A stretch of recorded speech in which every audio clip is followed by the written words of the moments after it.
ஆரோக்கியமான செய்தி நேரம் என்ற நிகழ்ச்சியோடு இணைந்திருக்கிற உங்கள் யாவருக்கும் இயேசுவின் நாமத்தினால் எங்கள் அன்பின் வாழ்த்துக்கள். இந்த நாளிலும் கர்த்தர் நம்மோடு பேசும்படியே நாம் ஜெபித்து ஆரம்பிக்கலாம். நன்றி சொல்கிறோம் பரிசுத்த ஆவியானவரே, எங்களோடு கூட இந்த நாளிலும் நீங்கள் இடைபட போகிற உம்முடைய சத்தியமுள்ள வார்த்தைக்கு எங்களை முழுவதுமாய் அர்ப்பணிக்கிறோம். எங்களோடு கூட நீங்கள் பேசுங்கப்பா, நாங்கள் கேட்கிறோம். இயேசுவின் நாமத்தில் ஜெபிக்கிறோம் எங்கள் நல்ல பிதாவே, ஆமென் ஆமென். இந்த நாளிலும் கர்த்தர் நம்மோடு இடைபடுகிற வார்த்தை 1 நாளாகமம் 29:25. இஸ்ரவேலர் எல்லாரும் காண கர்த்தர் சாலமோனை மிகவும் பெரியவனாக்கி அவனுக்கு முன்னே இஸ்ரவேலில் ராஜாவான ஒருவனுக்கும் இல்லாதிருந்த ராஜரீக மகத்துவத்தை அவனுக்கு கட்டளையிட்டார். ஹல்லேலூயா. கிறிஸ்துவுக்குள் எனக்கு அன்பான தேவ பிள்ளைகளே, எல்லா கண்களுமே காண அன்றைக்கு சாலமோனை கர்த்தர் முதலில் பெரியவனாக்கினார். எப்படின்னு சொன்னால், வசனம் 23 சொல்லப்பட்டபடி சாலமோன் தன் தகப்பனாகிய ஸ்தானத்திலே கர்த்தருடைய சிங்காசனத்தில் ராஜாவாய் வீற்றிருந்து பாக்கியசாலியாய் இருந்தார். இஸ்ரவேலர் எல்லோருமே அன்றைக்கு சாலமோனுக்கு கீழ்ப்படிந்திருந்தார்கள்.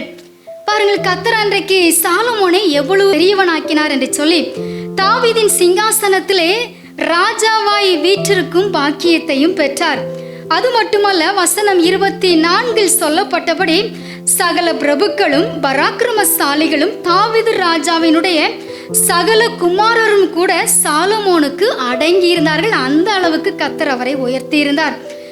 அவரை பெரியவனாக்கி ராஜரீக மகத்துவத்தையும் கர்த்தர் கொடுத்தார். தாவீது ராஜா சொன்னது போல, நாமும் சாலமோனை போல தேவனை தேடினால் தென்படுவார்.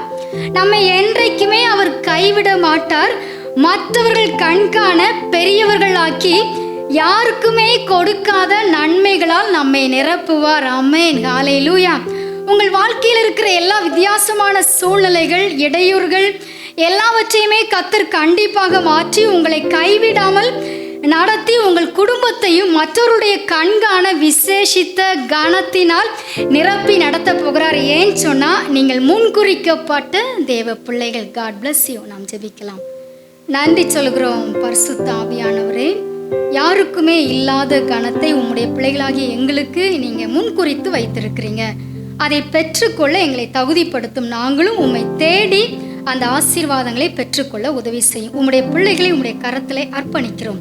இயேசுவின் நாமத்தில் ஜெபிக்கிறோம் எங்கள் நல்ல பிதாவே, ஆமென்.